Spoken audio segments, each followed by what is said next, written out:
읽고 무슨 뜻이냐 그러면 말을 안 하고 대답을 안 하니까 그냥 뭐가 정답이지 뭐 이런 생각만 하고 나아지는 게 없어요, 사실. 우리가 늘 이야기하는 게 있어요. 성경은 뭐예요? 표준이에요. 웨스터민스터 신도교에서대로 성경은 우리의 삶, 우리의 신앙의 유일무이한 표준. 믿으시지요? 이렇게 꼭 믿어요. 이렇게 막 협박을 해야 대답을 하고. 그치요? 정말로 그런가요? 그러면 미국의 남부의 사람들은 어떻게 노예를 학대할 수 있었지요?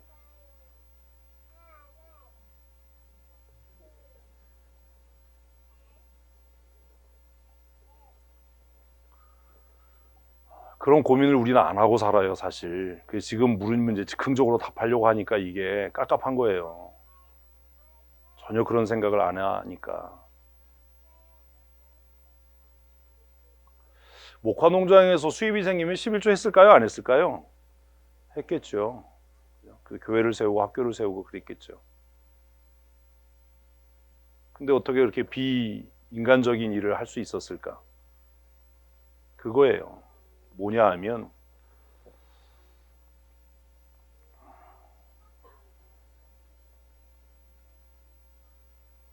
성경과 상황 사이에서 상황이 우선이 되는 겁니다. 잘 들으셔야 돼요.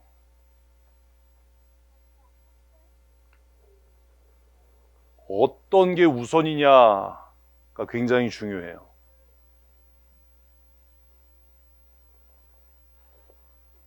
상황이 우선순위가 되면 상황에 의해서 성경을 해석하지요. 우리가 지금 그렇게 하고 있어요. 상황에 의해서 뭘 한다고요? 성경을 끌어들여요. 그래서 자기가 하고 있는 일을 성경을 통해서 답을 찾는 거예요. 그러니까 이거는 성경과 삶이 괴리된 것보다 더 무서운 짓을 하는 거예요. 말씀하고 삶이 분리됐기 때문이다가 아니라 그들은 그렇게 하면서도 자기가 뭐대로 하고 있다고 생각해요? 성경대로 한다라고 생각해요. 그러니까 이건 더 무서운 거예요. 차라리 말씀하고 삶이 분리돼 있으면 자기가 알아요. 내가 성경대로 안 한다는 걸. 우리도 그래요. 그래서 우리가 늘 뭐라고 그러냐면 상황이 그러니까 라고 얘기를 해요. 상황이 그러니까 어쩔 수 없다. 그러면 그 사람에게 있어서는 성경이 표준이 아니라 뭐가 표준이에요? 상황이 표준이에요. 그러니까 계속 말이 바뀔 거예요. 뭐가 달라지면? 상황이 달라지면. 응? 남부 사람들은 그렇게 생각했어요. 성경 해석을 제가 여러분들에게 왜 그렇게 가르치고 답을 찾으려고 하지 말고 생각을 해라라고 강요를 하냐 하면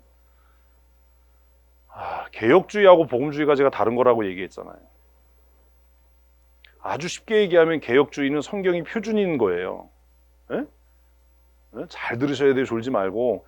개혁주의는 뭐라고요? 성경이 표준이 되려고 노력하는 거예요. 복음주의는요. 내 유익이 표준이에요. 내가 기쁘면 진리예요. 내게 유익이 되면 선한 거예요. 내가 노동자가 되면 노동운동이 선한 거고 내가 경영자가 되면 노동운동한 사람 탄압하는 게 선한 게 되는 거예요.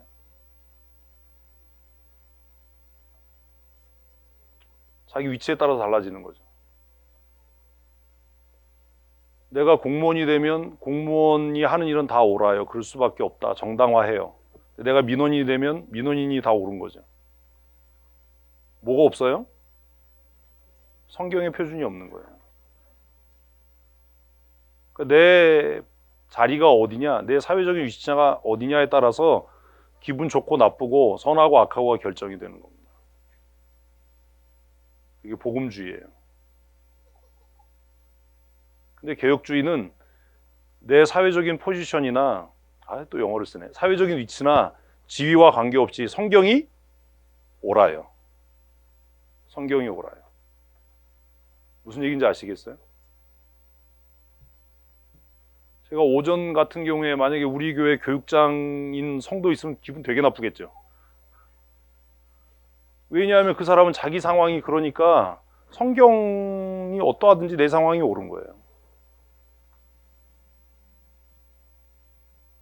그래서 그들은 그렇게 해석을 했어요. 성경을. 어떻게 해요? 아니요. 남부 사람들은 그렇게 해석했다고요. 어떻게 해요? 흑인들은 학대당해도 돼. 왜요? 아니, 성경에 근거를 대야지 무슨 자꾸 상황이야. 자꾸 맴돌지 말고. 왜요? 그러니까 성경을 아는 게 아니에요, 여러분들이. 성경 모르는 거예요. 그러니까 괜히 아는 척 하지 마세요. 폼 잡지 마세요. 노아에게 세 아들이 있었어요. 뭐요? 셈, 함, 야벳이요.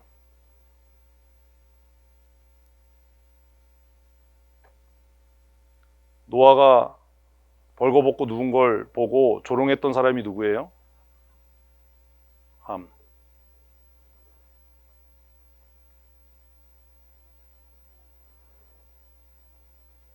그래서 이 본문에 보면 그 아들은 저주를 받아. 종이 될 거다. 그러니까 흑인들은 하나님 앞에 저주받은 사람들이고 저주의 대상이고 영혼이 없는 사람들이고 그러니 재화처럼 동물처럼 취급해도 옳다라고 그들은 해석했어요. 그게 성경적인 해석이기 때문이 아니라 뭐에 의해서? 자신들의 필요에 의해서. 더 많은 노동력이 필요했거든요. 목화 재배를 위해서. 싼 노동력이 필요했던 거예요. 근데 정당한 임금을 주고 백인들이 와서 그 일을 할 사람은 없죠. 그래서 흑인들을 사냥해서 마치 짐승을 사냥하는 것처럼 사냥해서 정말 배에다가 칸칸이 그렇게 그냥 막 짐짝 실듯이 실어서 용변도 해결하지 못하는 배 화물칸에서 사람들이 죽어나가고 팔려나가도 이 사람들은 하나님 앞에 저주받은 사람들이니까 이런 취급을 당해도 마땅하다라고 정당화한 거예요. 그러니까 그렇게 일주일 동안 흑인들을 학대하고 나서 주일에 예배 가서 아무런 꺼리낌이 없어요. 우리도 그 짓 해요. 우리도 그렇게 한다고요. 뭐가 우선이 안 되면, 성경이 우선이 안 되면, 내가 어떤 직업을 갖고 있느냐에 따라서 말씀 듣는데 기분이 나쁘다면 내 직업이 우선이지 성경이 우선이 아닌 거예요, 그 사람. 무슨 얘기인지 아시겠습니까? 그래서 웨스트민스터 신도교요서에 성경은 모든 상황 속에 모든 삶의 유일한 표준이다. 삑 아니에요. 내 이익이 표준이에요. 내 농장을 관리하고 경영하기 위해서 더 많은 노동력, 싼 노동력이 필요하다면, 공짜의 노동력이 필요하다면 어디서든지 성경을 끌어다가 내가 하고 있는 착취, 내가 하고 있는 억압이 어떻다? 정당하다라고 주장해야 돼요. 그래서 예수 믿는다고 하고 예배하고 찬송하고 선교사를 보내고 하면서도 노예들을 학대하고 착취한 겁니다. 그런데 그 복음주의의 영향이 한국 교회 안에 굉장히 뿌리 깊게 내려져 있어요. 우리는 그걸 잘 몰라요. 근데 그러면 어떻게 우리는 바르게 살 수 있나? 딱 하나예요. 성경을 바르게 해석하는 겁니다. 성경이 우리의 뭐가 되도록? 표준이 되도록. 근데 여러분들도 안 그렇잖아요. 내 체면이 살고 내 자존심이 살면 성경은 선한 거지만 내 양심이 힘들고 내 부조리와 부당함이 드러나면 그건 옳지 않은 거라고 생각해요. 그래서 설교를 들으면서 순종하겠다가 아니라 그걸 재해석해요. 진짜 나쁜 거거든요. 말씀을 들었으면 그럼 내가 어떻게 적용하고 실천할까를 생각해야 되는데 그건 내 생각은 이래 라고 얘기하면 그건 성경을 어떻게 하는 거예요? 상황화하는 거예요. 고민해야죠. 그래서 이렇게 성경을 상황화하고 상황이 표준이 되게 하는 신학운동은 계속해서 일어나는 겁니다. 그게 해방신학이고 자유신학이고 노동신학이고 여성신학이고, 아니 신학이 어떻게 그런 신학이 있을 수 있어요? 그게 말이 되냐? 근데 우리는 그런 생각을 안 해요. 그런 고민을 안 해요. 예수 믿는다라고 하는 것은 내가 어떤 상황에 처해 있든지 내가 가지고 있는 사회적인 신분이 무엇이든지 관계없이 성경이 뭐다? 표준이다. 이거에 동의 안 해요. 성경이 표준이다. 정치적인 표준이 뭐예요? 성경이에요. 정치적 표준은 성경이에요. 근데 우린 여기에 동의 안 해요. 사회적 표준이 뭐예요? 성경이에요. 우리 여기에 동의 안 한다니까요. 경제적 표준이 뭐예요? 성경이에요. 대답할 때까지 하는 거예요. 그래도 우린 동의 안 해요. 그 대답도 안 해요. 난 그렇게 생각 안 해. 나는 그냥 내가 표준이야. 그래서 우리는 늘 내 생각에는을 얘기를 해요. 내 생각에는. 내 생각에는이라고 얘기할 때 표준이 누구예요? 나죠. 노동운동하는 사람은 노동운동하는 내 생각에는, 경영을 하고 있는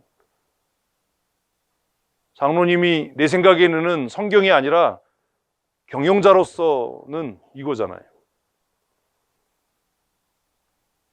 부당해고라고 하는 것도 그런 거잖아요.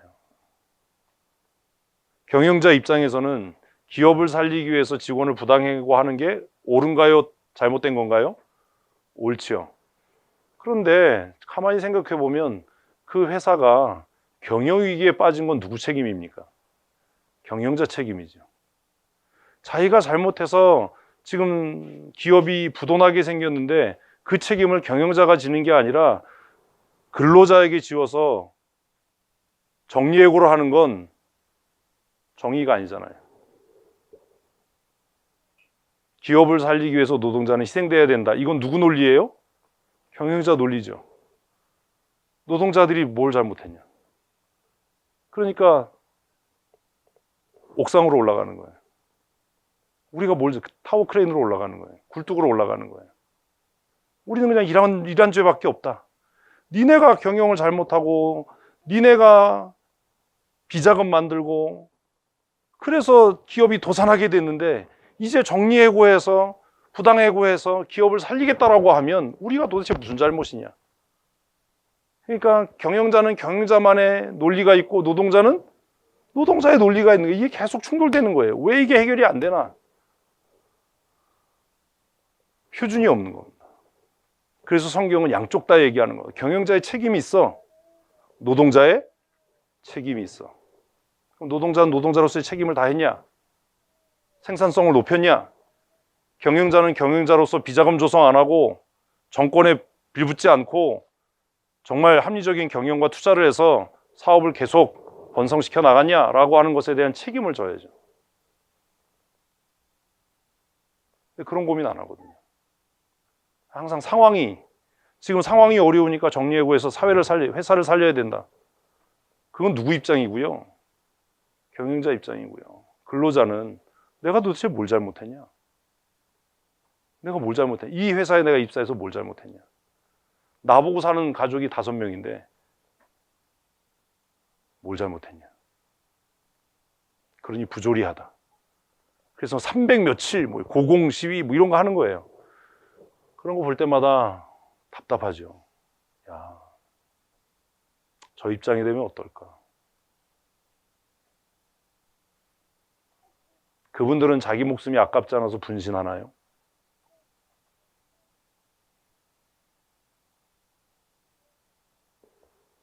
상황이 복음을 앞설 때 이런 일이 생겨요. 상황이 성경을 앞설 때 이런 부조리가 생겨요.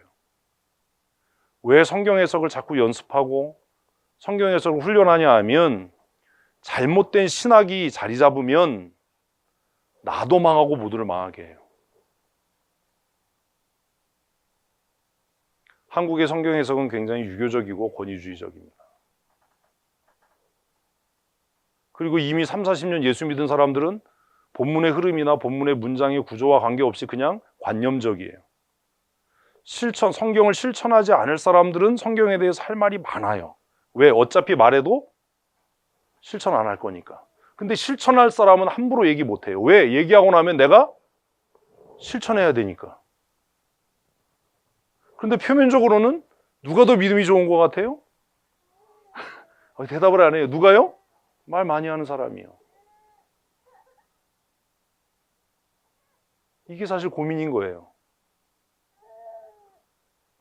제가 그 알렉세일의 뿌리라고 하는 그걸 보면서 맨 처음엔 재밌었어요. 쿤타킨테. 네. 근데 그 횟수가 거듭해가면서 막 회의가 생기는 거예요. 아니 미국이 메이플라워를 타고 정말 하나님의 통치, 신정국가를 이루겠다라고 종교의 자유를 찾아서 이주한 사람들이 어떻게 이런 짓을 할 수 있나? 도망간다고 다리를 발가락을 잘라버리고 쇠사슬로 묶고 어떻게 이럴 수 있나? 그래서 공부를 한 거예요. 도대체 어떤 일이, 도대체 왜 이 사람들은 이렇게 할 수, 이렇게 하고도 어떻게 이렇게 당당할 수 있나?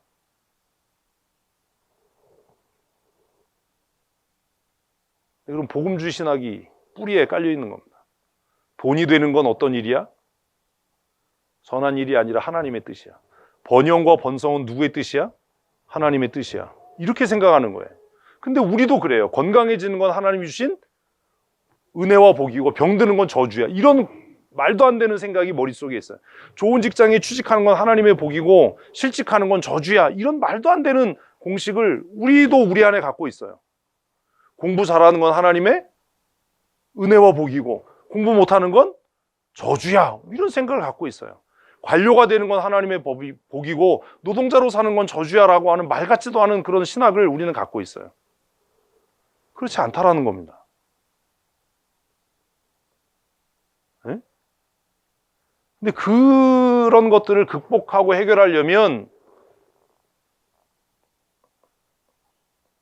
성경이 상황을 해석해야 돼요. 네? 상황이 성경을 해석하는 게 아니라 뭐가 성경이 상황을 해석해. 이거 우리 교회에서 제가 수없이 얘기했어요. 근데 왜 상황이 성경을 해석하는 일이 생기냐 하면 성경을 모르는 거예요. 요기조기만 하는 거예요. 그러니까 이런 상황에서는 요거 끌어들이고 저런 상황에서는 저거 끌어들여서 자기가 하고 있는 일을 합리화시키는 거예요. 성경 전체 흐름이 아니라. 그래서 노예를 탄압했던 사람도 노예 해방을 주장했던 사람도 다 근거는 뭐예요? 성경이에요. 노동운동을 하는 사람도 노동운동을 탄압하는 사람도 근거는 뭐예요? 성경이에요. 여성신학을 얘기하는 사람도 남성우월주의를 얘기하는 사람도 그 근거는 뭐예요? 성경이에요. 야, 행정직 사무직이 더 훌륭한 거야 라고 얘기하는 사람도 근거는 성경이고 노동이 신성한 거야 라고 얘기하는 사람도 근거는 성경이에요. 왜요? 상황이 표준이니까. 성경이 표준이 아닌 겁니다. 그래서 새롭게 일어나고 있는 것들이 하지만 항상 비주류인 것들이 개혁주의 신학이에요. 개혁주의 신학이 뭐냐라고 얘기하면 쉽게 얘기하면 상황이 더 이상 뭐가 되지 않도록 표준이 되지 않도록 내가 어떤 상황에 처해 있든지 뭐가 표준이다? 성경이 표준이다. 근데 이게 쉽지 않은 거예요. 그래서 요절 외우고 하는 건 굉장히 위험해요. 응? 요절 외우고 하는 건 위험하다. 아주 극단적인 예잖아요. 야, 흑인들은 노아 때부터 저주를 받아서 착취당하고 억압당하는 게 하나님의 뜻이야. 그러니 내가 노예들을 채찍질하고 학대하고 짐승처럼 취급하는 건 내가 뭘 이루는 거야? 하나님의 정의.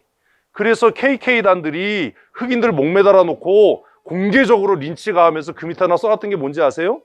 Justice. 이게 정의다. 무슨 정의? 하나님의 정의다. 말 같지도 않은 소리 한 거예요. 이게 정의다. 흑인들이 목매달리는 게 정의다. 흑인들이 두드려 맞고 린치당하는 게 정의다. 이게 하나님의 정의다. 왜? 성경에 저주를 받아 형들의 종이 되고 라고 했으니까. 그런데 이 설교를 누가 했는지 아십니까?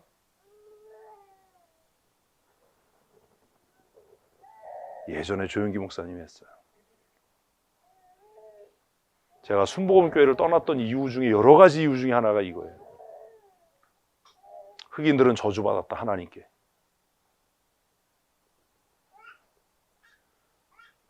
어렸을 때는 그게 옳은 줄 알았어요. 저도. 맞아, 흑인들은 저주받았어. 두 형은 옷을 뒤로 하고 가서 아버지의 부끄러움을 가렸는데, 근데 나중에 철들면서 성경 읽어보니까 그게 아닌 거예요. 이런 씨. 근데 그럼 그분은 왜 그렇게 성경을 해석했냐 하면, 그 분에게 영향을 지대하게 미쳤던 사람이 미국의 로버트 슐러라는 복음주의 목사고 신학자거든요. 성공하면 은혜다. 그래서 한국의 복음은 부자 되면 복 받은 거예요. 출세하면 복 받은 거고, 성공하면 복 받은 거예요. 정말 그러냐? 그게 정말 성경이 그렇게 얘기하냐? 근데 우리의 마음에도 그런 생각이 지대하게 자리 잡고 있다는 거죠. 좋은 대학 들어가면 하나님의 복 받은 거고, 대학에 떨어지면 저주고, 병들면 저주고, 건강해지면 복이고. 정말로 그러냐 그게? 성경이 정말로 그렇게 얘기하냐? 사실 그런 고민하면 너무 머리가 아픈 거예요. 성도들은 그냥 단순한 복음, 아주 그냥 선명하고 명확한 복음, 그런 복음을 원해요. 딱 손에 쥐어지는 복음.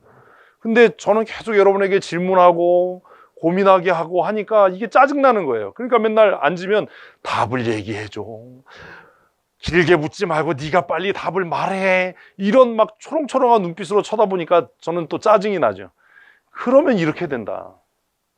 남부의 교회들이 흑인들을 착취하면서 내가 하나님의 정의를 실현하는 거야. 그게 무슨 정의냐고요. 그게 무슨 저스티스냐고요. 흑인들을 막 짐승처럼 취급하고 목매달아서 다리 위에 목매달아 놓고 광장에 목매달아 놓고 산채로 불태워 죽이는 게 그게 어떻게 하나님의 정의냐. 근데 그들은 자신들이 하나님의 정의를 실현한다라고 해서 흑인들을 린치를 가할 때마다 저스티스라고 썼거든요. 이게 공의다, 하나님의. 말이 되냐 이게.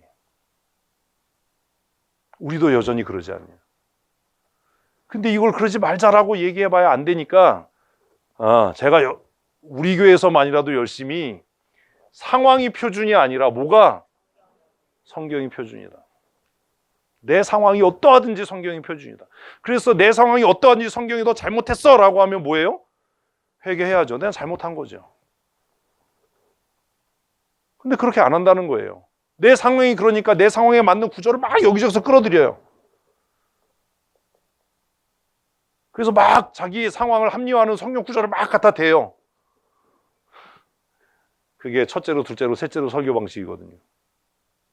우린 또 그렇게 해줘야 속이 시원하잖아. 첫째로 시작했구나, 둘째로 중간쯤 왔구나, 셋째로 이제 끝날 때가 됐구나, 가방 싸야지. 근데 이런 건 첫째로, 둘째로, 셋째로 하니까 어느 타이밍에 가방을 싸야 될지 모르는 거야. 짜증나는 거지. 근데 끝날 듯 하다가 이게 저기 교장 출신이니까 또 하네, 씨. 교장 선생님이 맨날 끝으로 마지막으로 한 번 더 뭐 이래가지고 그냥 애들 기절시키는 것처럼, 우리 교회 설교의 특징은, 매력은 끝날 듯 끝나지 않는다. 끝날 때까지 끝난 게 아니라. 그런 고민을 하셔야 돼요.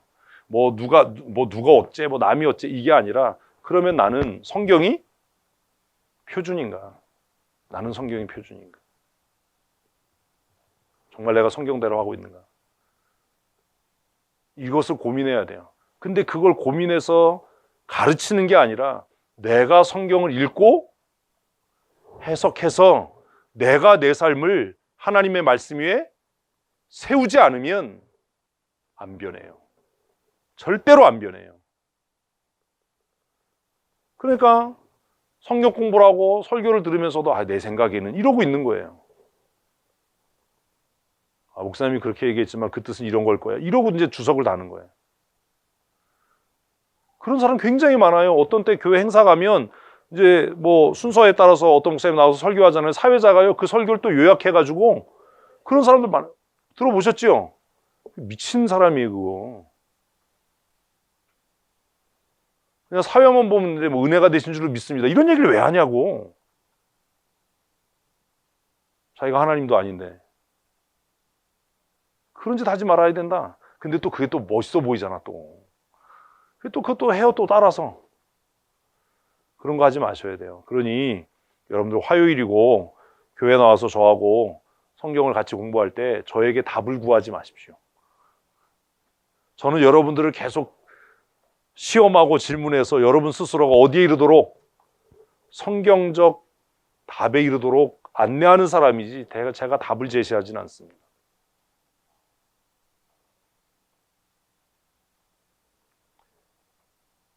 기독교 국가들이 왜 유색인종 차별을 하는가? 그들도 그들 나름대로의 뭐가 있어요? 성경적 근거를 가지고 있어요. 성경적 근거를 갖고 있다고요. 미안하지만 성경의 가르침은 아니지만 자신들이 믿고 싶은 성경적 근거가 있어요. 그러면 안 돼요. 그러면 안 돼요. 이게 정말 성경적으로 옳은가를 고민해야죠. 기업이 경영이 어려워지면 먼저 누구에게 책임을 물어야 돼요? 경영주에게 책임을 물어야죠. 바르게 경영했는가? 착복하지 않았나? 부조리 하지 않았나? 비자금 조성하지 않았나? 노동자들은 생산성을 높이기 위해 수고했나? 이거 양쪽 다 조사해야죠.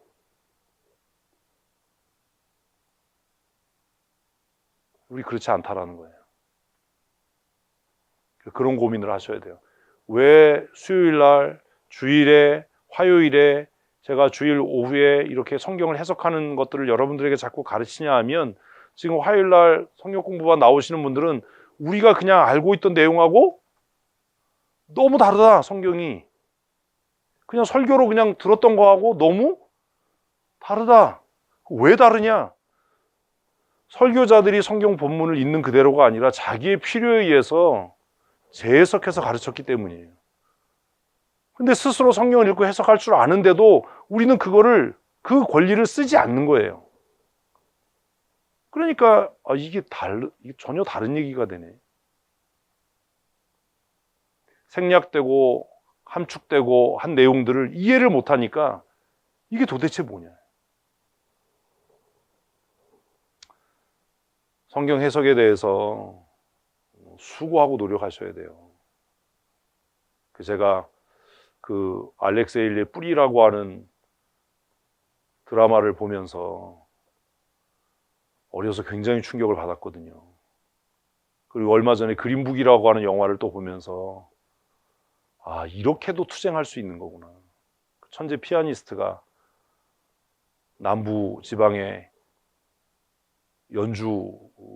정기 연주를 다니면서 겪는 인종차별에 관한, 그리고 그 일에 함께 자가용 운전사로 마지못해서 돈 때문에 함께 하게 된 이탈리아 미국인이 실현해가는 정의, 두 사람이 실현하는 정의가 달라요. 그 영화를 보면서 각자의 정의 실현하는 방법이 다르구나. 실화거든요. 한번 시간 되시면 한번 보세요. 그 영화 보면서 참 많은 생각을 했어요. 제가 아까 정성택 집사님하고도 에너미 앳 더 게이트 영화 가지고 두 사람이 실현해가는 그 정의라고 하는 것, 저격수로 몸으로 실천하는 정의하고 입으로 실천하는 정의에 대한 얘기를 아까 오래 했는데, 성경을 왜 읽고 공부해야 되는가? 성경 다 아는데 왜 굳이 주중에 화요일날 나와서 이 성경 해석을 공부해야 되는가? 사실 주일날, 화요일날, 수요일날, 금요일날 교회 나오려면 너무 힘들지 않으세요? 안 나오니까 뭐 힘든 게 없지. 제가 가끔 생각하거든요. 나도 힘든데 얼마나 힘들까. 근데 그런 노력을 하는 이유가 뭐냐 하면 지금 이 시대에 종교개혁이 일어난 지가 얼마가 지났습니까?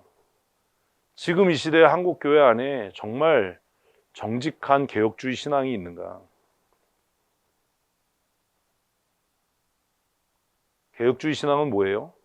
내가 스스로 성경을 읽고 이해하고 깨닫고 해석해서 말씀대로 실천하고 사는 게 개혁주의예요. 그게 장로교 정치의 양심의 자유예요. 근데 내가 성경을 읽고 해석할 수 없다면 개혁주의 신앙은 물 건너간 겁니다. 되지도 않는 겁니다. 상황에 따라서 상황이 이러니까 복음이 이래야 돼. 그래서 상황과 복음 뭐 이러면 이건 아무것도 아닌 거예요. 상황화 신학이 얼마나 무서운 건지. 제가 얘기했잖아요. 히틀러 밑에도 뭐가 있었다고요? 군종 목사들이 수두룩빽빽하게 있었다고요. 본회퍼가 미국에서 안전하게 살 수 있는데도 죽을 걸 알면서 독일로 돌아갔던 이유는 히틀러 밑에 너무나 많은 군종 목사들이 있었기 때문이에요. 그들은 자신들이 하고 있는 제국주의 그리고 유대인들을 학살하는 그 일이 뭐라고요? 똑같은 거예요. 하나님의 정의라고 이야기했어요. 그것에 대해서 거부하는 사람들에게 야, 유대인들이 예수 못 박았으니까 이게 하나님의 정의야. 어떻게 답할 겁니까? 이게 하나님의 공의야. 하나님의 심판을 우리가 대행하는 거야. 그런 유대인을 그렇게 학살하면서 아무런 죄의식이 없는 거예요. 전범 재판할 때 누가 하나 고개를 숙입니까? 일본은 더 하잖아요. 지금도 우리 사회에 친일이 많지만 일본이 대한민국 근대화에 뭐 기여를 했다. 말 같지도 않은 소리를 하는 거죠. 아까 그 얘기도 잠깐 했거든요. 지금도 친일 노선을 따르는 사람들은 그런 거 일본이 한국 근대화에 뭐 기초를 놨다고 웃기는 소리 하지 마라. 우리 민족이 그렇게 호락호락한 민족이 아니다.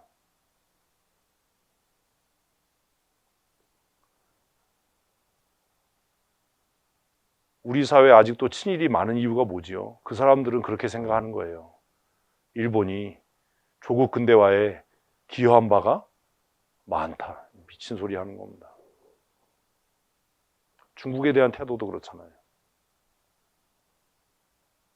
고민해야 되는 거예요. 근데 그 중에 예수 믿는 사람들이 있다는 게 참 불행하고 수치스러운 일이죠.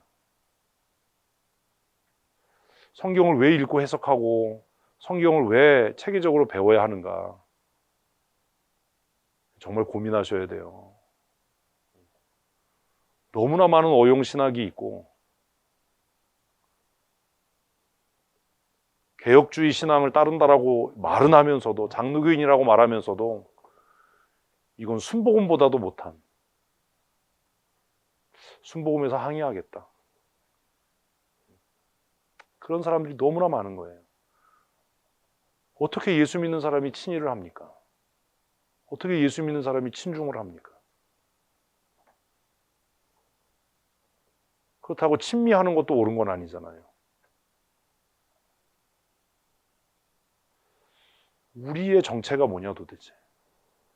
성경은 뭐라고 이야기하는가? 그런 고민을 하셔야 돼요. 그래서 상황이 성경을 앞서기 시작하면 수없이 많은 문제가 생겨요. 제가 그 뿌리 그거 보면서 정말 기겁을 했던 게 그렇게 막 자기 집안 노예들을 막 그러면서 주일에 교회 가서 예배. 그 목화농장 잘 되라고 또 축복기도 해줘 목사가. 이씨 뭐지 이게? 그 드라마 보면서 제가 고민했던 게 왜 하나님은 이 순간에 침묵하시는가? 저놈 새끼들을. 응? 왜 그럴까? 우린 그런 고민도 안 해요. 예수 믿으면서. 그냥 우리는 돈이 되면 땡큐야. 내 사업 잘 되면 고맙고. 근데 그러면 안 돼요. 성경이 표준이에요. 성경이. 그래서 누가 이제는 가르쳐서 배우는 게 아니라 성경 배우러 온다고 하지 마세요. 누가 가르쳐서 배우는 게 아니라 참으로 그 말씀이 그러한가 우리 스스로 깨달아 가야 되는 거예요. 배워 가야 되는 거예요. 저는 여러분들에게 성경을 해석하는 방법을 그냥 안내할 뿐이에요. 그냥 문자적인 해석이 아니라 하나님께서 이 말씀을 우리에게 주신 의도, 원래 목적으로서의 해석, 그 훈련을 하고 있는 겁니다. 좀 힘드셔도 화요일에 성역 공부 나오시는 거 너무 괴로워하지 마시고, 화요일에 나오셔서 졸지 마시고 정신 차리고 열심히 배우시고, 화요일에 나와서 수요일에 또 부담되면 수요일은 한 주 쉬셔도 돼요. 아씨, 이러면 또 이번 주에 아무도 안 와. 수요일에 나왔는데 금요일 날 또 나오기가 힘들면 금요일 날 안 나오셔도 돼요. 저 혼자 기도 열심히 할 수 있어요. 매일 나와야 된다 이런 부담감 갖지 마세요. 그렇다고 안 나오면 또 제가 삐지겠죠. 이름 적어 놓을 거예요. 아무튼 교회 나와서 기도하고 말씀을 묵상하는 일이 짐이 되지 않았으면 좋겠어요. 이 흑인 노예 문제, 인권 문제, 노동운동 문제, 이게 다 상황을 앞세우고 성경을 끌어들여서 생기는 문제입니다. 해방신학이나 노동신학 이런 것들이 다 성경을 도구로 만들어버린 거잖아요. 성경이 수단이 되면 안 돼요. 성경은 표준이고 목적이어야 하는 겁니다. 속상한 거죠. 한때 최순영 회장 아세요? 몰라요? 동아그룹이요. 신동아그룹. 모르는구나. 괜한 얘기했네. 그분이 지금도 욕먹잖아요. 자기는 재산 하나도 없다고 그러고 추징금 안 내잖아요. 아니야, 우리는 우리 먹고 사는 데만 바빠서. 이제 뭐 세금 안 내니까 추징하러 가면은 이건 하나님의 거다 뭐 있다고 소리 해가지고 예수 믿는 사람은 지금도 엄청 욕먹이고 있을걸요. 최순영을 모른단 말이에요. 그 장로 아닌가요? 맞죠? 박 권사님도 그런 것도 잘 알아. 누구 박 권사인지 궁금하세요? 박명성 권사님이요. 궁금증도 해소해줘. 근데 그런 분들이 왜 그런 신앙을 가졌겠어요? 성경이 목적이 아니라 자기 상황을 성경으로 합리화시키니까 자기는 잘못할 거 없다는 거예요. 자기는 죄진 거 없다는 거예요. 한동안 그 사람이 얼마나 훌륭한 실업인, 기독교 실업인으로 인정받고 추앙받고 얼마나 간증하러 돌아다녔냐고요. 나쁜 사람이지요. 그러면 안 돼요. 성공이 목적이 되면 안 됩니다. 근데 그걸 위해서 우리 교회가 뭐 큰 교회도 아니고 많은 사람도 아니지만 제가 할 수 있는 최선을 다해서 여러분들에게 성경은 이렇게 읽으셔야 되는 겁니다. 성경은 이렇게 해석해야 되는 겁니다. 라는 말씀을 드리고 함께 고민하는 겁니다. 쉽지 않습니다. 그러나 반드시 해야 됩니다. 쉽지 않다고 불가능한 건 아닙니다. 성경이 뭐가 되도록? 표준이 되도록. 표준이 되도록. 어려워요. 근데 성경이 표준이 되는 삶을 더 어렵게 하는 건 예수 안 믿는 사람이 아니라 어설프게 예수 믿는 사람들이에요. 참 어렵죠. 이렇게 해서 끝내면 얼마나 은혜가 되겠어요. 그러나 28장을 봐야 돼요. 이제 끄네. 이 사람들이 집에 가려고 다 성경을 가방에 놓다가 야, 근데 지금은 성경을 안 끄네. 다 전화기를 끄네. 이씨, 아주 28장.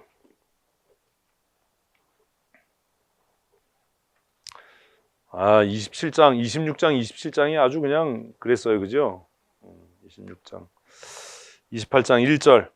악인은 쫓아오는 자가 없어도 도망하나 의인은 사자같이 담대하니라. 그럼 28장 1절 보면 28장이 어떻게 쓰여질지 이제 딱 아는 거예요. 28장 1절 보면 뭐예요?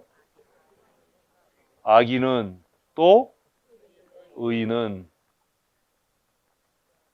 뒤에 뭐가 있는지는 뭐 별로 그렇게 뭐 중요하진 않아요. 중요하지 않다라는 건 의미가 없다는 얘기가 아니라 28장은 결국 무엇에 대한 이야기? 악인의 길과 의인의 길에 대해서 설명하겠구나. 이러면 끝나는 거예요. 28장은 이런 구조구나. 근데 악인은 어때요? 쫓아오는 사람이 없어도 도망해요. 그 악인의 삶은 어때요? 불안하고 불안정한 삶을 살겠죠. 그죠? 여러분 말로 정리하시면 돼요. 답은 없어요. 이거 베껴 쓰는 사람은 바보예요. 이게 틀리면 어떻게 해요? 틀릴 수도 있지. 의인은 어떻대요? 의인은 담대하대요. 이게 어떻게 대비가 되나? 불안함과 담대함. 그래서 의인의 삶은 어떤 삶이에요? 담대한 삶이에요. 아나무인의 삶을 얘기하는 건 아니에요. 그 의인과 악인은 어떤 차이가 있는가? 근데 이상하다. 이제까지 우리가 봤던 잠언은 의인과 악인이 아니라 뭐요? 여기 악인님은 미련한 자, 여기 지혜가 나오면 어떡하나? 미련한 자와 지혜 있는 자, 진짜 미련한 자인가 봐. 지혜 있는 자에 대한 이야기였는데 지금 28장에서는 뭐요? 악인과 의인이에요. 그러면 생각을 해야죠. 결국 미련한 자가 악인이고 지혜 있는 자가 의로운 사람이구나. 이게 이제 머릿속으로 타타타타닥 정리가 돼야 되는데 우리는 읽으면 그냥 그러네. 악인이 누가 악인이에요? 지혜 없는 써놨잖아. 악인이 어떤 사람이에요? 미련한 자예요. 그죠? 그런데 여태까지 잠언을 쭉 읽으면 이걸 왜 설명하냐면 우리는 악인 하면 여러분들이 생각하는 악인의 유형이 있어. 응? 그러면 이건 아까 얘기한 성경의 표준이 아닌 거예요. 고미자 원사님은 악인이 누구예요? 내 앞에 있는 고기 갖다 먹는 사람. 나보다 밥을 더 빠른 속도로 먹는 사람. 이게 악인일 수 있잖아요. 제가 아니고 고미자 원사님 생각에 그럴 수 있잖아요. 그런데 지금 성경은 뭐라고 이야기하냐면 누가 미련한 자예요? 여호와를 그거죠. 이제 이렇게 돼야지. 누가 지혜 있는 자예요? 여호와를 경유하는 자예요. 이게 1장에서부터 시작한 거예요.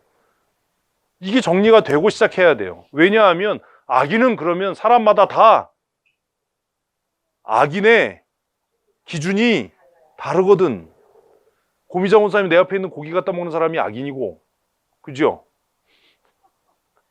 공교육 권사님 누가 악인이에요? 그런 것도 없어? 주승아니야? 야, 신경섭 집사님 자기 얘기를 이렇게 또 주승아니래. 맞을 수 있어. 원수를 내 몸같이 사랑하니까 갖다 붙이기는. 이런 게 정리가 돼야 돼요. 악인이 누구냐 도대체. 여호와 경외하기를 포기한 사람, 여호와를 경외하지 않는 사람, 하나님을 두려워하지 않는 사람. 의인이 누구냐? 여호와를 경외하는 사람. 그냥 착한 사람이 아니라 여호와를 경외하는 사람, 여호와의 율례와 법도를 지키는 사람, 지혜 있는 사람. 이게 정리가 되고 시작해야 돼요. 그러지 않으면 아까 말씀드린 것처럼 악인에 대한 기준과 의인에 대한 기준이 다르잖아요.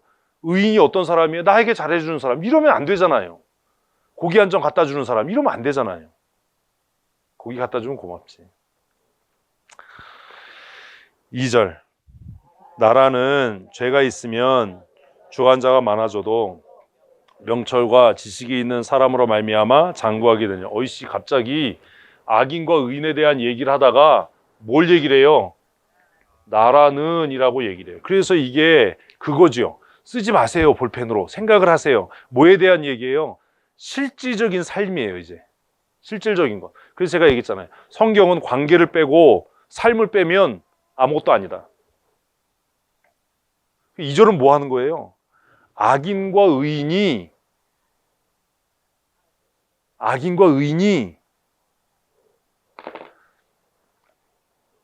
오늘 빨리 끝내야 돼요.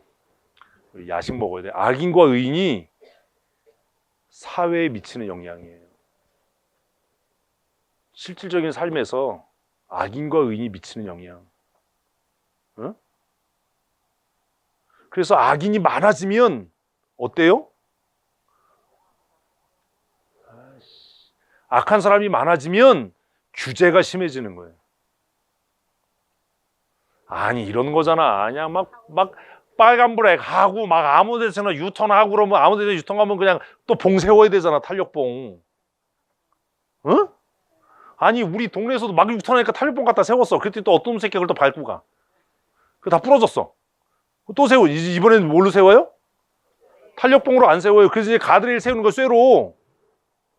그때 또 어떤 놈이 와서 들이받았어. 그럼 뭐예요? 콘크리트 갖다 놔야죠. 그래서 사회 속에, 세상 속에 뭐가 많으면, 죄가 많으면, 악한 사람들이 많아지면, 악한 사람이 주권자가 되면 뭐가 많아져요? 규제가 많아져요. 나라가는 죄가 있으면 주관자가 많아진다라는 말은 그 얘기예요. 관리하고 통제하는 사람이 많아지는 거예요. 뭐가 많아지면? 악한 사람이 많아지면 그러니까 이게 일절하고 확 정리가 되니까 악한 사람들의 숫자가 많아지면, 그러니까 국민들이 악해지면 뭐가 많아져요? 규제가 많아지는 거야. 응? 과속하지 않고 신호 위반하지 않으면 신호등 위에다가 카메라 달아놓을 이유가 없어요. 근데 그 사거리에서 한 두 놈 죽어봐요. 뭐 하나? 카메라 갖다 놓죠. 불법 유턴 안 하면 탄력봉 세울 필요 없어요. 불법 유턴하면 거기에서 한 두 사람 죽어봐요. 가드레일 세우고 탄력봉 세우고 유턴 못하게 하지요. 단속하지요. 악한 사람들이, 사회적으로 악한 사람들이 많아지면 주권자가 많아져요. 통제가 많아져요. 우리가 선하게 살아야 되는 이유 중에 하나예요, 사회적으로. 그런데 누가 많으면 명철과 지식이 있는 사람으로 말미암아 어떻게 돼요? 장구하게 돼요. 이거 똑같은 거잖아요. 의인을 뭐라고 쓴 거예요? 명철과 지식이 있는 사람. 그러면 그 나라는 망하지 않아요. 그러니까 2절은 뭐예요? 1절 악인과 의인이 사회적으로 어떤 기능을 하는가, 사회에 어떤 영향을 미치는가, 왜 우리가 의로워져야 돼, 왜 우리가 지혜로워져야 되냐, 왜 우리가 정직해져야 되냐. 여러분, 규제 많은 세상에 살고 싶으세요? 아니잖아요. 우리나라 뭐 카메라가 많아서 안전해. 난 그거 별로 안 좋거든요.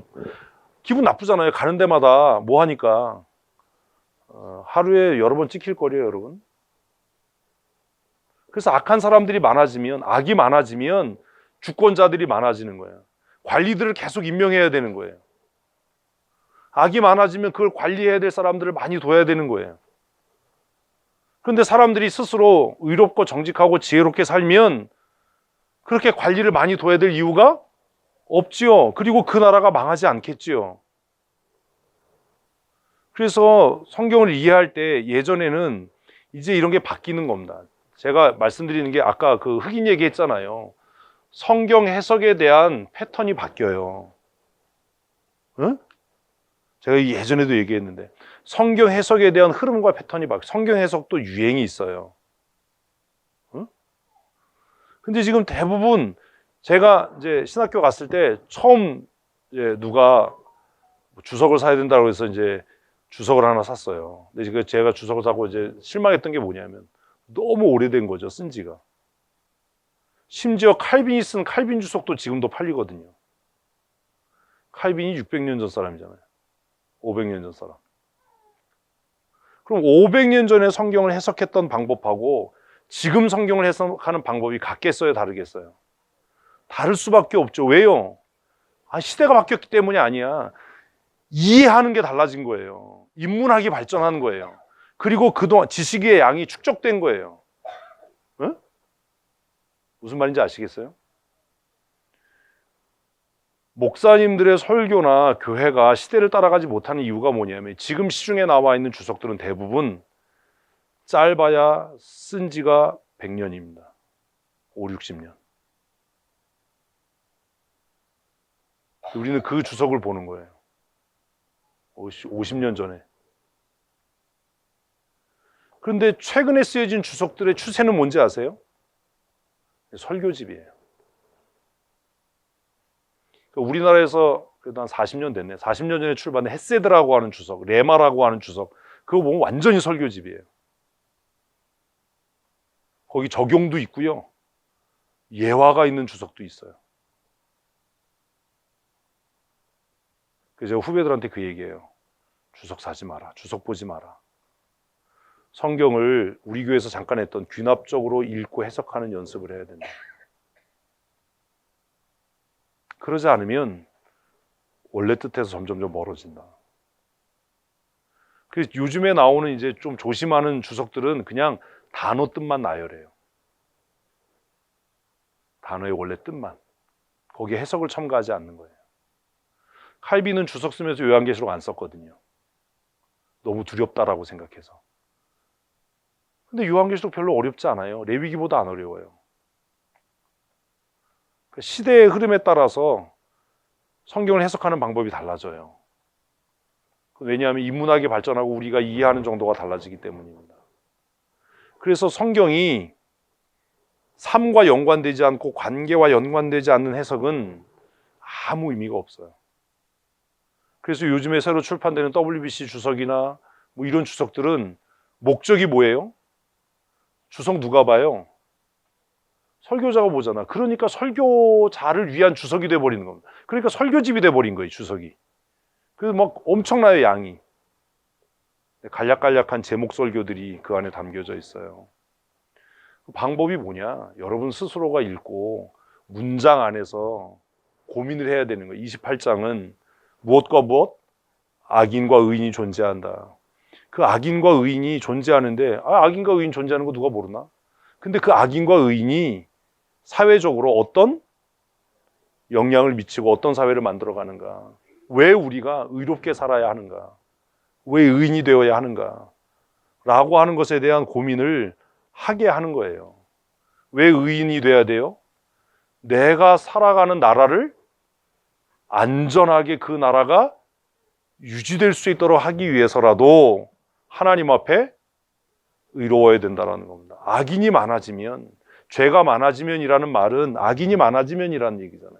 죄가 많아지면 관리하는 사람이 관료를 더 많이 둬야 돼요. 관료를 많이 두면 결국 운영비도 많이 들어갈 거고 더 많은 세금을 걷어야 될 거고 규제가 많아질 거고 이러면 그 나라가 어떻게 장구할 수 있겠냐. 그러나 지혜로운 사람, 의로운 사람 누구요? 의인이 많아지면 그 나라는 장구할 거다. 왜? 일단 그 국가라고 하는 조직을 운영하는 비용이 적게 들어갈 거잖아요. 관료를 뽑아서 관료들을 유지하고 하는 그 비용을 우리식으로 표현하면 사회복지나 연약한 사람들을 돕는 일에 더 많이 사용할 수 있을 테니까 그 나라가 장구하다. 그래서 어떻게 잠언이 국가라고 하는 형태가 그렇게 완전하지 않은 상태에서 이런 이야기들을 할 수 있었을까? 어쩌면 그게 결과적으로 우리가 결과론의 입장에서 해석을 하기 때문일 수도 있어요. 그런 고민을 여러분 하셔야 돼요. 성경을 읽으면서. 그 성경 읽을 때 관계가 굉장히 중요하다. 그래서 1절에서 이 세상에 악인과 의인이 있다. 악인은 늘 불안한 삶을 살 거야. 불안하면 뭘 해야 돼요? 통제해야죠. 사회적으로. 이해가 돼. 불안하면 사회적으로 통제를 해야죠. 안전하면 사회적으로 뭐가 필요 없어요? 통제가 필요 없어요.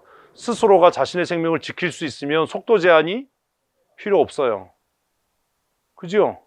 그런데 운전이 미숙하거나 이러면 속도 제한을 해서 자신과 운전자 자신과 다른 사람의 생명을 보호해야죠. 왜 시내 한복판 50km예요? 왜 학교 앞에 30km 됐어요? 너무 많은 보행사고가 나는 거예요. 그렇게 규제하지 않아도 학교 앞에서 일단 정지한다면, 건널목에서 일단 정지한다면, 교차로에서 일단 정지한다면 그런 규제가 필요 없지요. 감시할 필요 없지요. 사회적으로 그러는 거예요.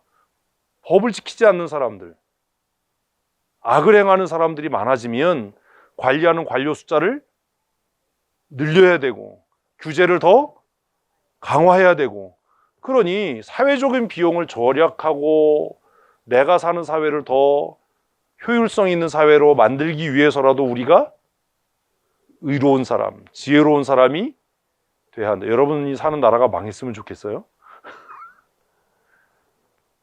어디로 가시게요?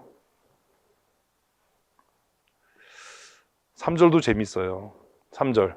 가난한 자를 학대하는 가난한 자는 곡식을 남기지 아니하는 포 같다. 이 3절은 전통적으로 두 가지로 해석을 해왔어요.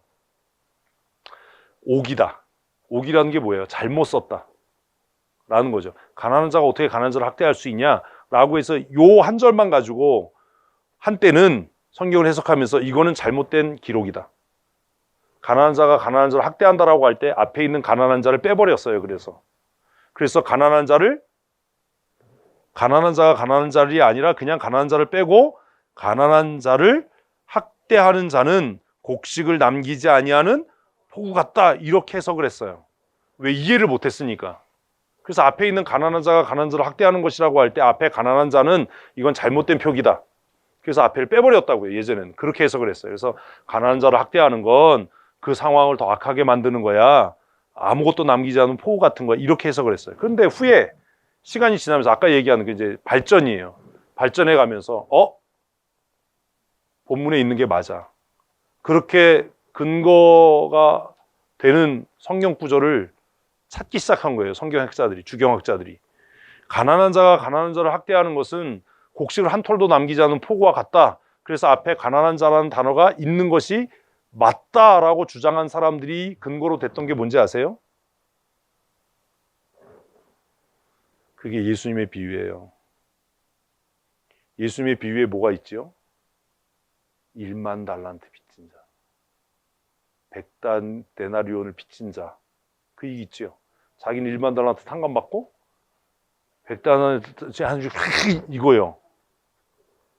그래서 훗날 시간이 지나면서 이 본문에 대한 주석을 하면서 다시 앞에 있는 가난한 자를 뺀 것은 오류다, 가난한 자가 있는 게 옳다라고 다시 해석하기 시작했어요.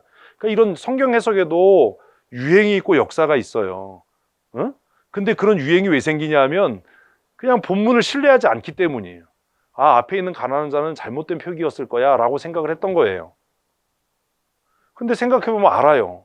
그냥 가난한 사람은 가난한 사람을 돌봐야지요. 쉽게 얘기하면 이런 거야.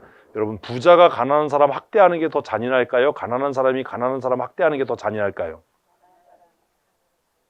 도둑이 형사되면 잘 잡겠죠.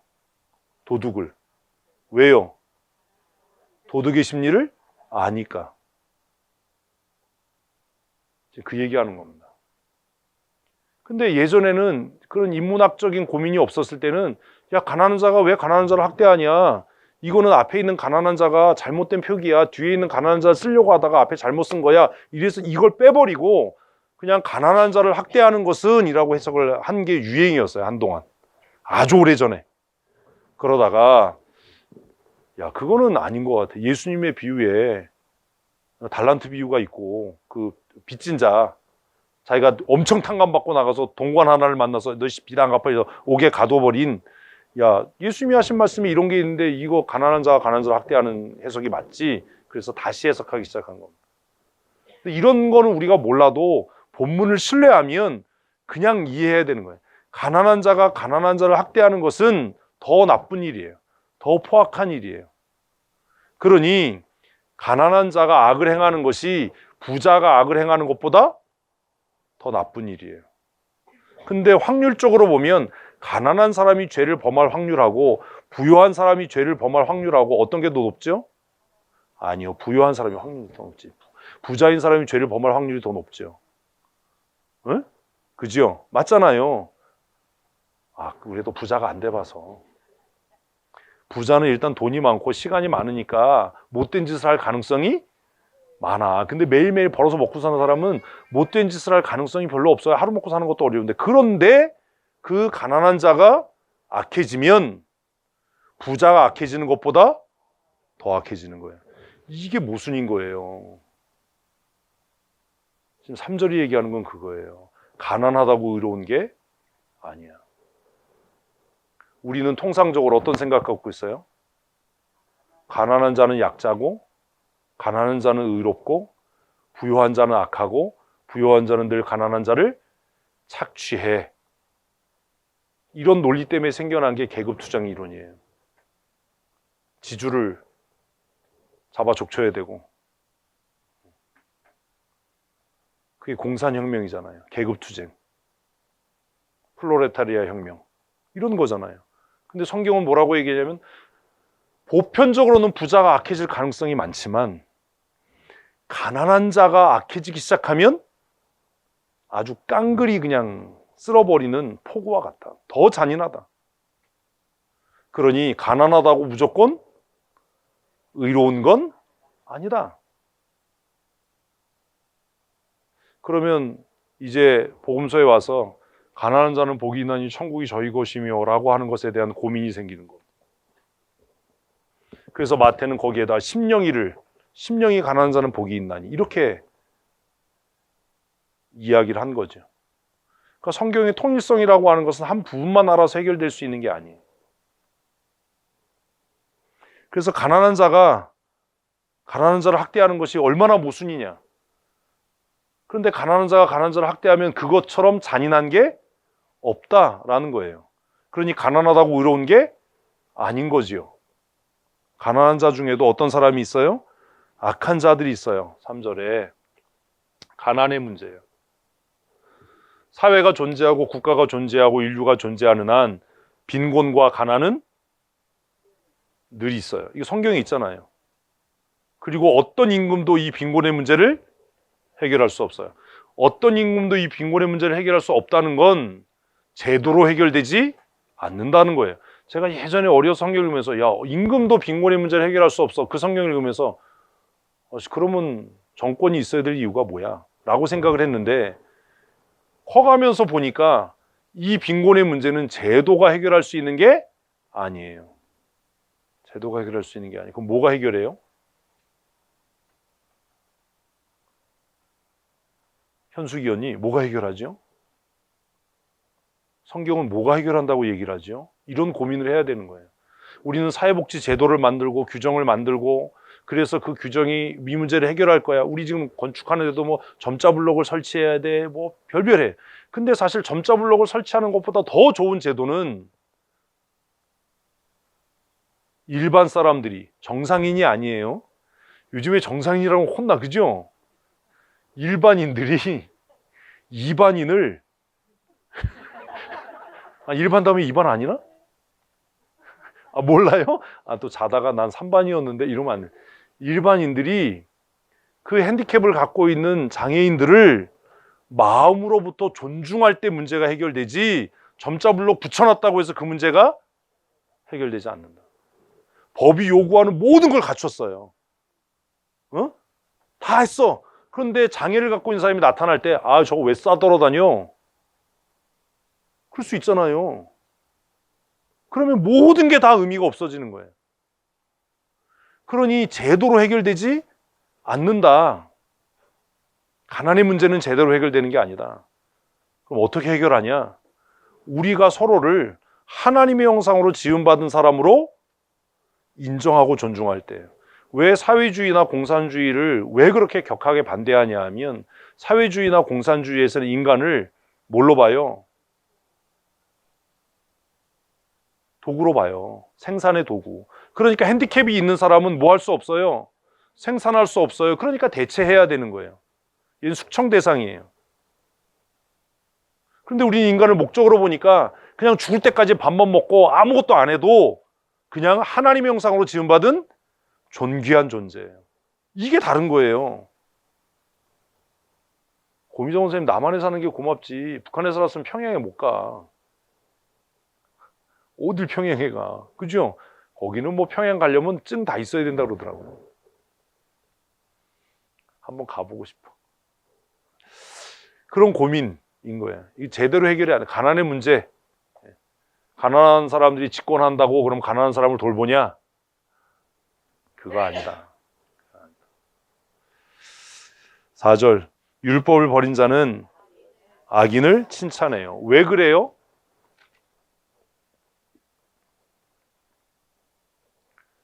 율법을 버린 자가 어떤 사람이죠? 율법이 뭐예요? 아까 한 얘기가 이 얘기예요. 이걸 그냥 쉽게 얘기하면 성경이잖아요. 다시 말하면 뭐요? 기준, 표준이 없는 사람은 표준이 없기 때문에 자기에게 유익이 되면 악한 사람도 칭찬해. 저 사람 나한테 선물했어. 저 사람 나한테 잘해. 하나님의 말씀의 법을 떠나면 내게 유익이 되면 좋은 사람이에요. 하나님의 법을 떠나면 면화 생산, 목화 생산에 노동력이 필요하니까 흑인들을 착취하는 건 죄가 아니에요. 지금도 우리 그런 생각 가지고 있어요. 어떤 사람이 정말 가정의 편이어서 중학교만 나왔어. 죄송합니다. 이렇게 얘기해서 중학교만 나왔어. 근데 그 사람을 고용한 사람이 장로님이야. 근데 월급을 굉장히 짜게 줘. 왜 그러냐 그러니까 중졸이니까 이만큼 월급 주는 것도 후하게 주는 거야. 이런 일이 지금도 있잖아요. 근데 주일 나가서 예배 잘하거든요. 내게 유익이 되면 선한 일이고 내게 손해가 되면 악한 일이에요.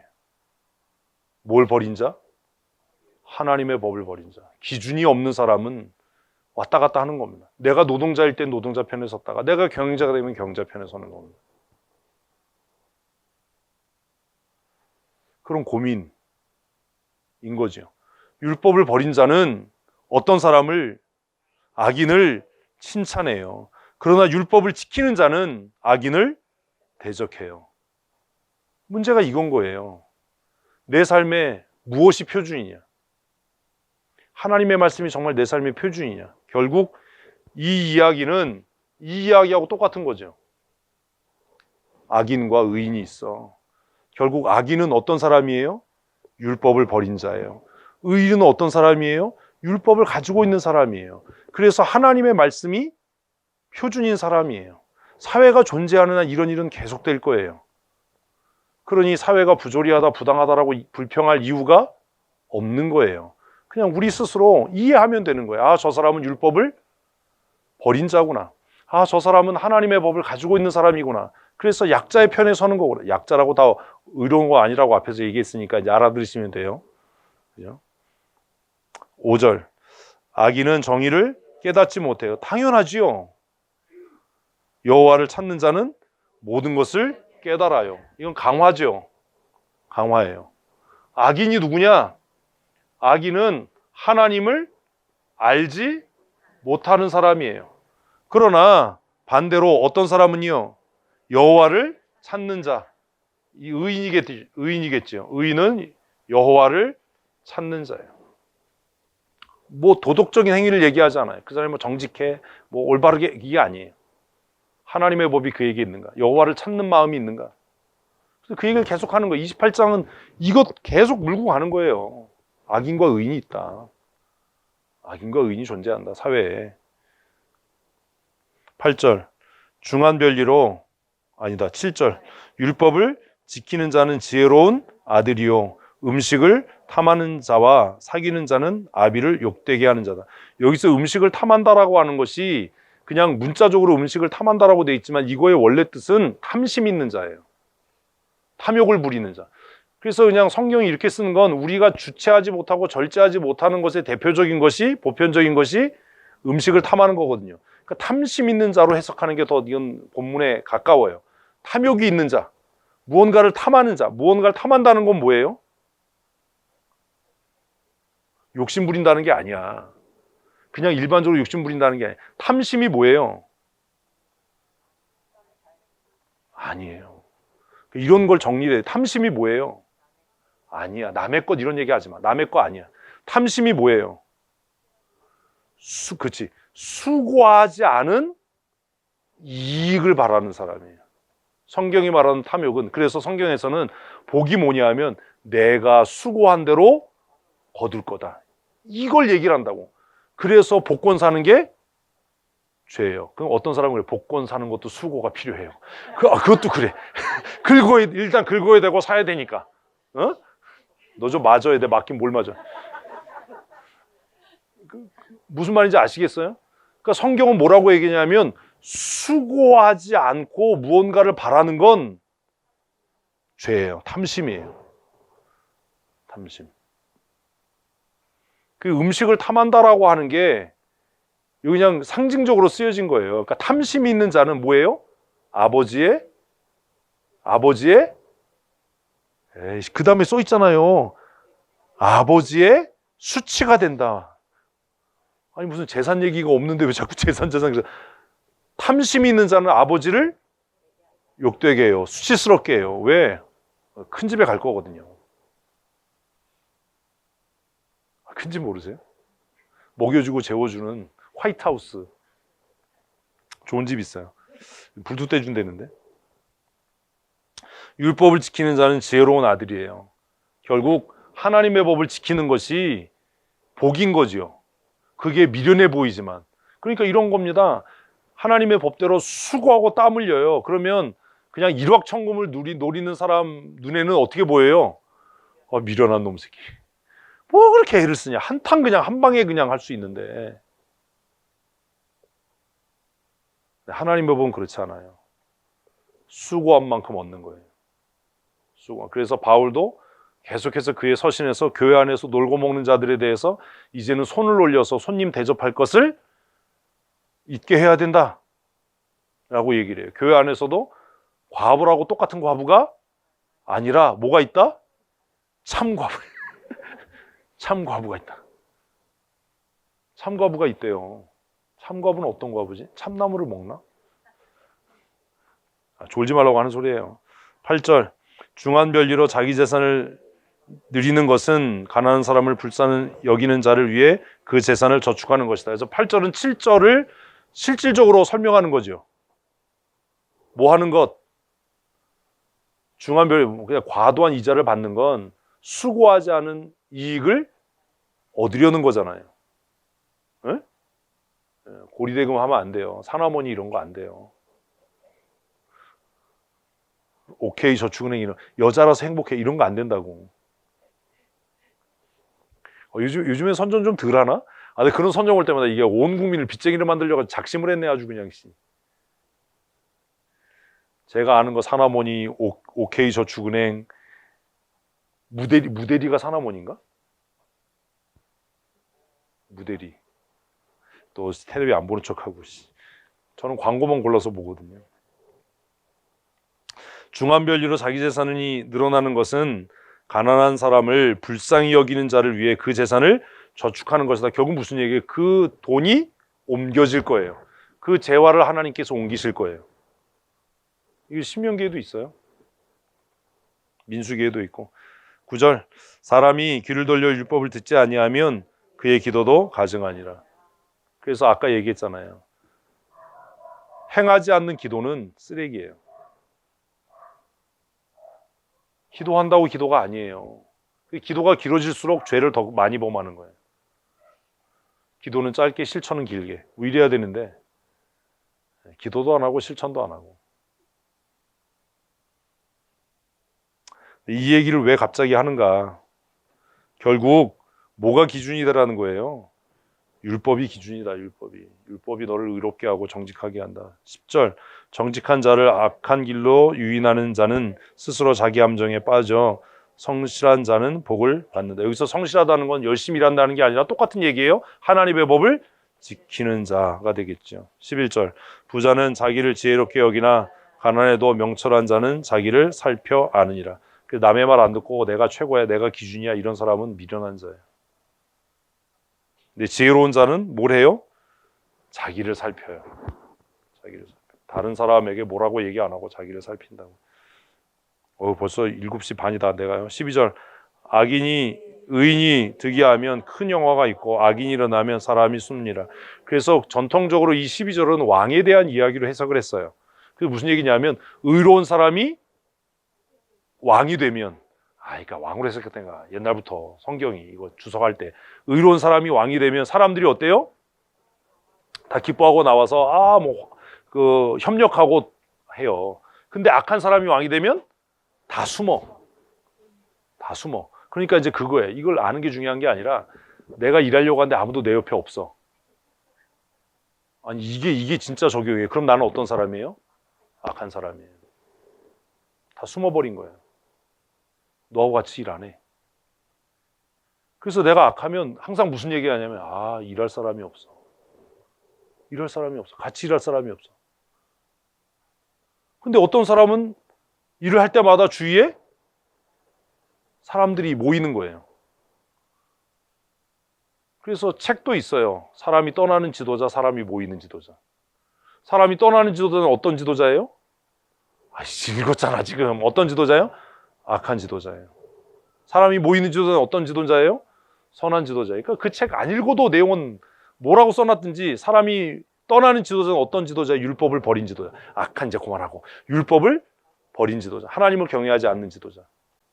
사람이 모이는 지도자는 어떤 지도자예요?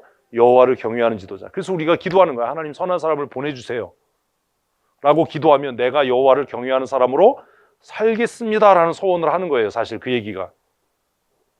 혼자 할 수 없어요. 무엇을 하든지 함께 할 수밖에 없어요. 우리는. 왜? 사회적 동물이고 정치적 동물이니까. 근데 내가 무언가를 할 때 내 주위에 사람이 있는가? 어떤 사람이 있는가? 그걸 보면 내가 어떤 사람인가?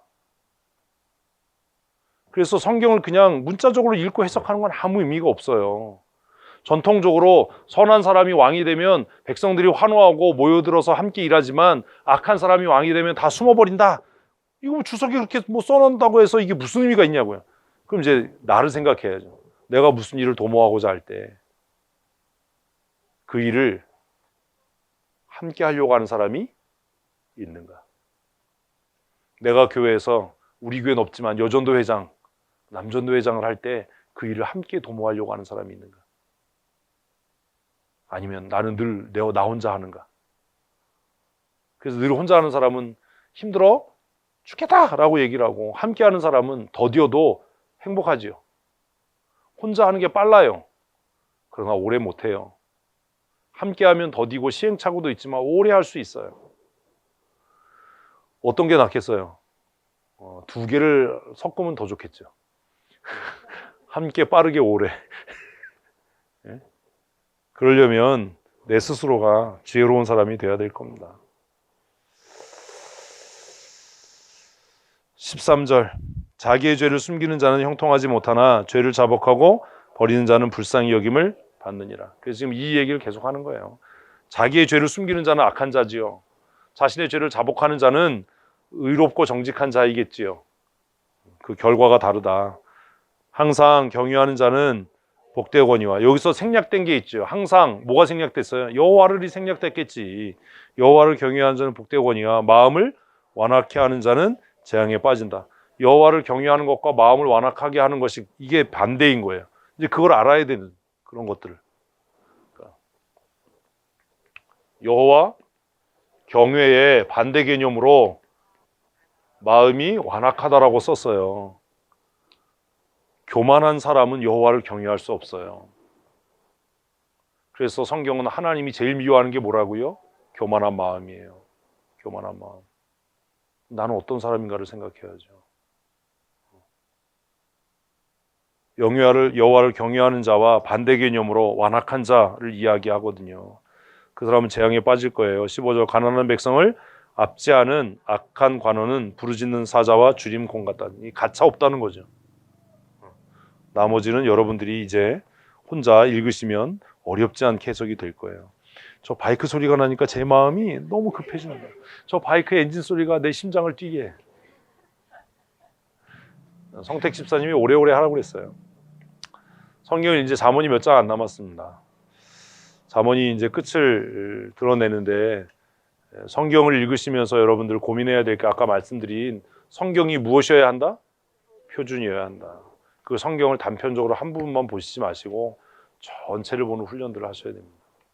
그래서 제가 신학생들에게 그런 얘기 하거든요. 이제 목사 후보생이나 강도사나 새로 이제 목사된 부교육자들에게 야, 주석을 사더라도 가장 최근에 발행된 주석을 사라.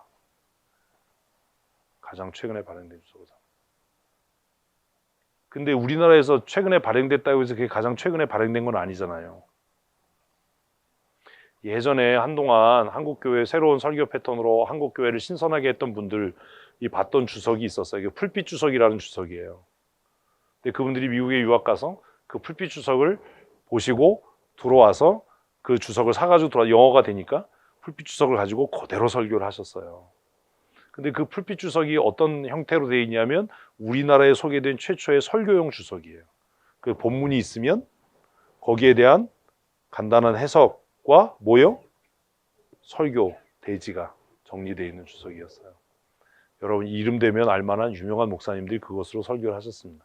그리고 나서 한 10여 년이 지난 다음에 그 주석이 드디어 한글로 번역돼서 나오기 시작했어요. 그것도 한 질로 나오지 않고 한 권씩 나왔어요. 창세기 나오고 몇 달 있다가 출애굽기 나오고 대부분 주석을 출판하는 회사들은 어떨까요? 영세하죠. 기독교 서적을 출판하는 회사들은 영세예요. 지금 이제 그래도 큰 회사들이 몇 개 생겼잖아요. 규장은 책도 책이지만 기독교 펜시용품으로 성공한 회사예요. 생명의 말씀사. 생명의 말씀사는 사실 우리 개혁주의하고는 조금 안 맞아요. 생명의 말씀사 책은 은성출판사. 은성출판사는 신학교 교재를 많이 출간을 했어요. 그러니까 출판사마다 그런데 다 영세해요. 그러니까 영세하니까 주석을 번역해도 한 번에 못 하는 거예요. 로얄티를 줘야죠. 번역을 해야죠. 출판을 해야죠. 그래서 풀빛 주석이 예약제로 판매를 했어요, 맨 처음에. 그러니까 돈 있는 목사님들이 예약해서 책이 나오면 서점으로 안 가고 예약한 사람들에게만 보냈어요. 출판사가 열악하니까. 그래서 전 권이 다 출판되고 나서 일반 서점으로 이제 나왔거든요. 일반 서점으로 나왔을 때 그 주석을 읽은 목사님들이 어떤 마음이 들었겠어요? 배신감이 들었죠. 왜요? 그렇게 막 뛰어난 설교를 하셨던 분들의 내용이 거기다 있어. 이런 씨. 내가 영어 못하는 게 이게 내 최대 핸디캡이었구나. 그리고 나서 이제 신학생들을 위한 주석들이 새로 WBC 주석이나 이런 것들이 새로 발행이 되기 시작했는데 두란노 출판사를 통해서 이제 그런 주석들이 소개되기 시작했어요. 근데 그런 주석들은 옛날처럼 양장본이 아니라 이렇게 단권으로 읽을 수 있도록. 그런데 그런 주석들의 또 약점이 뭐냐면 좀 깊이가 없어요. 그래서 WBC 주석 같은 경우에는 그냥 일반 성도들이 많이 사서 읽었어요. 제가 이런 말씀을 드리는 건 여러분 주석이나 뭐 이런 것들보다 제가 30년 이렇게 이상 성경을 공부하면서 깨달은 최고의 방법은 그냥 한글로 된 성경을 문장의 흐름에 따라 이해하는 겁니다. 그리고 그동안 뭐 썼던 주석들 찾아봐도 다 거기서 거기에요. 주석들도 서로 안 맞아요. 우리 신학생들에게 꿈이었던 우상이 있어요. 박형용, 박윤선 박사님. 그분들 주석에 틀린 거 수두룩해요. 정말 잘못 해석한 것들이 많아요. 제가 그것 때문에 한번 야단도 맞았거든요. 네가 박형용보다 뛰어나냐 뭐 이렇게. 근데 그분들은 그 당시에는 뭐 성경을 그렇게 체계적으로 공부할 수 있는 상황이 아니어서 그런 실수들을 한 거죠. 그래서 책을 낸다는 게 두려운 거예요. 돌아가시니까 한참 됐는데 그 책은 아직도 남아 있으니까. 제 서재에도 있거든요. 누가 준 거. 박윤선 주석, 박형용 주석. 많은 사람들이 성경을 뭐 공부한다 그러면 본문을 읽으려고 안 하고 주석을 자꾸 보려고 해요. 망하는 길로 가는 겁니다. 그렇게 하지 마십시오. 그래서 제가 한동안 우리 교회에서 성경 해석 뭐 이렇게 하면서 균합적 성경 연구하면서 주석 성경 보지 마십시오 라는 얘기를 했잖아요. 주석 성경 보지 마십시오.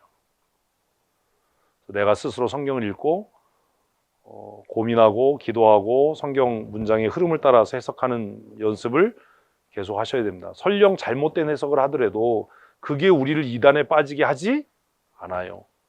우리의 구원을 상실하게 하지 않아요. 그러니 성경 해석 잘못됐다가 이단이 되면 어떻게, 이런 고민하지 마시고 스스로 읽고 해석하는 훈련을 끊임없이 하셔야 됩니다. 그래야 성경의 가치와 표준이 내 삶의 기준이 됩니다. 이런 거 생각하셔야 돼요. 그 지금 우리나라에 출판되어 있는 뭐 주석 성경이나 이런 것들은 사실 그런 거잖아요. 성경에 이제 성경책 값이 우리나라에도 싼 편이죠. 성경책을 안 사본 지가 하도 오래돼서 한 4만 원 하나요, 성경이? 3만 원, 4만 원 하나요? 근데 주석 한 질이 100만 원이 넘거든요. 안 비싼 거예요. 주석 한 질이 100만 원 정도 하면 안 비싼 거죠. 몇 권인데요, 그게. 근데 이 주석 성경에다 주석을 다루려면 로열티를 내야 되잖아, 판권을. 그럼 성경 한 권이 얼마 돼야 되겠어요? 그러니까 주석 성경에 대부분 있는 주석들은 해적판인 거예요. 저자를 알 수 없도록 여기서 한 절, 저기서 한 절 해서 편집해서 해요. 그래서 앞에 보면 주석 성경에 뭐 감수 두고 편집 두고 이렇게 있어서 감수 비용하고 편집 비용을 내서 출판을 하는데 그런 부분에 있어서 신뢰할 만하지 못하다라는 거죠. 주석 성경이. 우리 인터넷에서 떠도는 주석들은 판권이 만료됐거나, 그러니까 여러분들 이제 이렇게 인터넷 검색하면 주석 나오고 블로그에 나오고 하잖아요.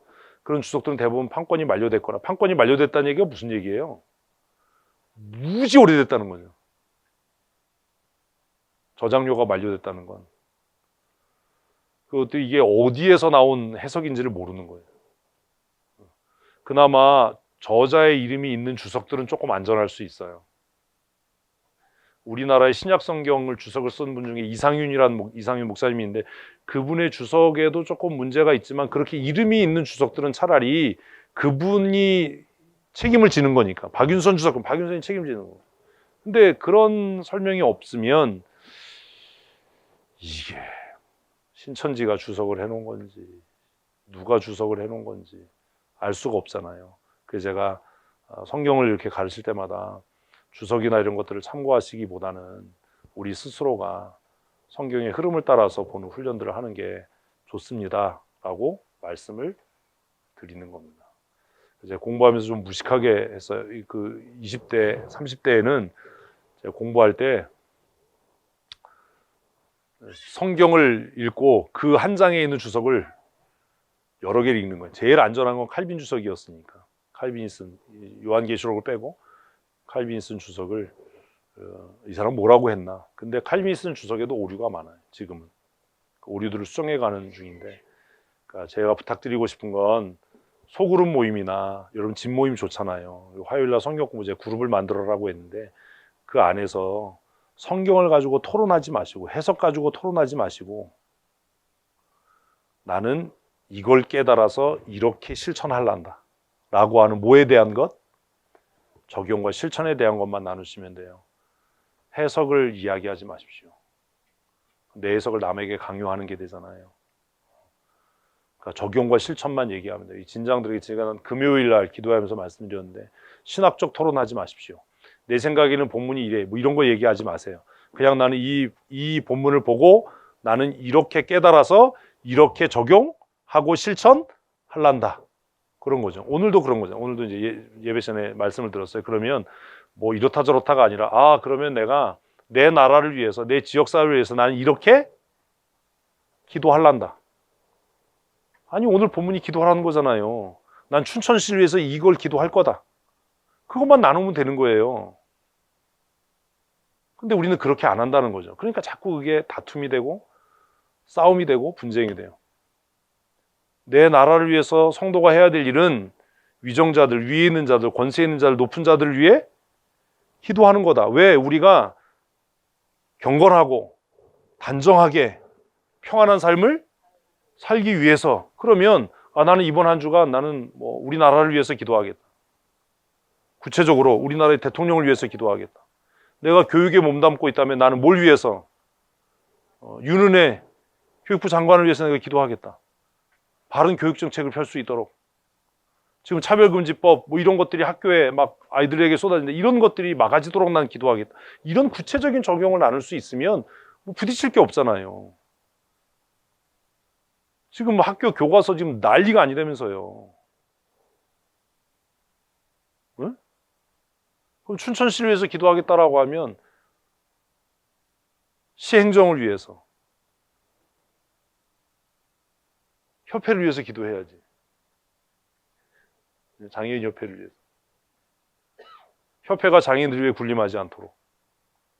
장애인의 권익 증진을 위해서 정당하고 바른 일을 할 수 있도록. 합리적인 행정을 펼칠 수 있도록. 내가 기도하겠다. 이런 걸 나누면 돼요. 그리고 다음 주에 만났을 때는 그걸 진짜 실천했냐.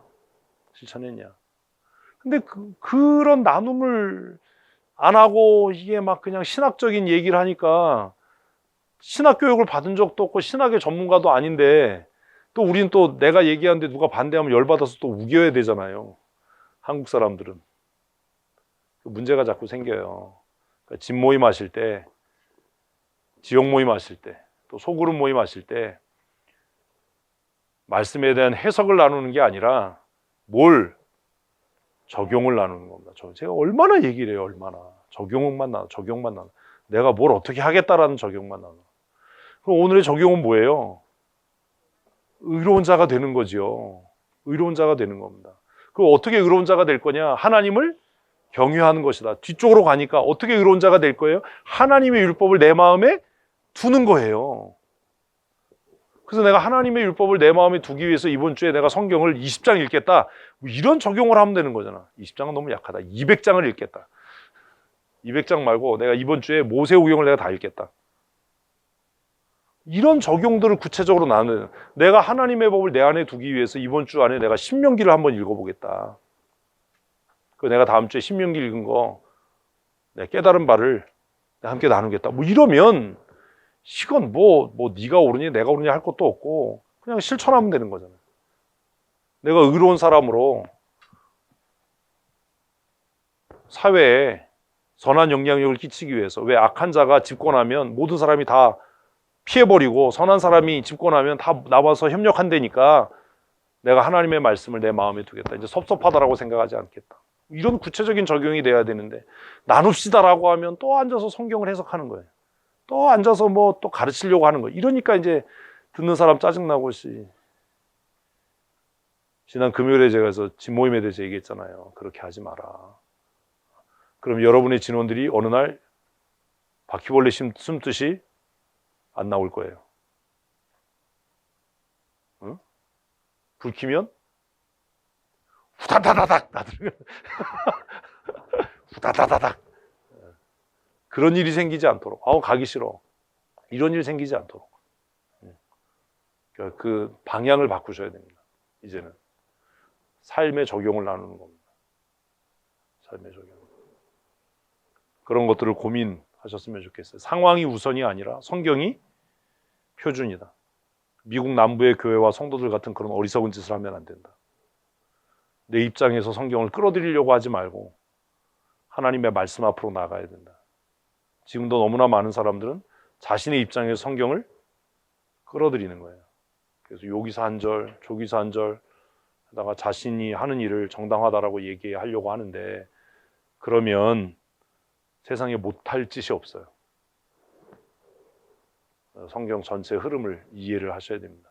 26장, 27장, 28장 지금 하다 말았는데 지금 이 뒷부분에 잠언 앞부분은 제가 별로 안 하다가 뒷부분을 하는 이유는 뒷부분에 정말 중요한 가르침들이 있기 때문에 조금 지나면 이제 아굴의 잠언이 나올 겁니다.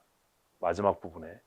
아굴의 잠언은 굉장히 사적인 이야기예요. 그거는 그 서론이 얘기하는 것처럼 개인을 위한 권면으로 기록되어져 있어요. 그 오늘 본문부터 그래요. 오늘 본문부터 개인을 위한 권면. 잠언의 뒷부분에 좀 무게를 두시고 26장, 27장, 28장을 한번 잘 읽어보시고 마음에 새기시면 성공적인 인생을 살 수 있지 않을까라는 생각을 합니다. 그 가장 중요한 건 규칙적으로 성경을 좀 읽으셔야 돼요. 하루에 한 장이라도. 빨리 읽지 마십시오.